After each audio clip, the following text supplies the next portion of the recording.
রাসেল, এই কি সেলাই করতেছ? পাটিস।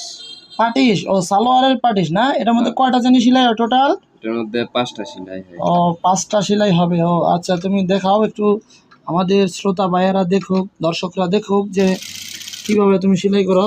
তো তুমি এখন কি কি সেলাই শিখছো মোটামুটি? আমি সেলোয়ার, কামিজ, পেটিকোট। পেটিকোট এগুলো শিখছো? হ্যাঁ।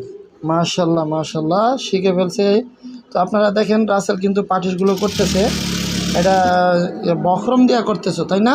হ্যাঁ। বখরম দিয়া পাটিসটা করতেছে। এই যে দেখেন, এরপরে সে এটা বাইর হয়ে যাবে তাই না? হ্যাঁ। আর এটা কি গৈসা তুমি একদম মিলাইয়া নিতেছো নাকি? হ্যাঁ। ও, যাতে পাটিসটা সুন্দর হয় তাই না? হ্যাঁ।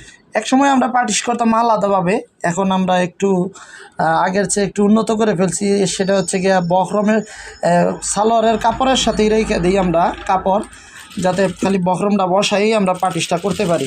তো ওভাবেই সে পাটিসটা করতেছে রাসেলে, আপনারা দেখেন সেলাইটা দিতেছে সুন্দর করে। তো আমাদের এই ভিডিওগুলো আপনাদের কাছে কেমন লাগে আপনারা কমেন্ট করে জানাবেন, এবং আমাদের পেজটা ফলো দিয়েন, যাতে আমরা আপনাদেরকে বিস্তারিত সমস্ত কিছু আপনাদের সামনে উপস্থাপন করতে পারি। তো আমাদেরকে কমেন্ট করে জানাবেন, যাতে আমরা আরও ভালো ভালো ভিডিও আপলোড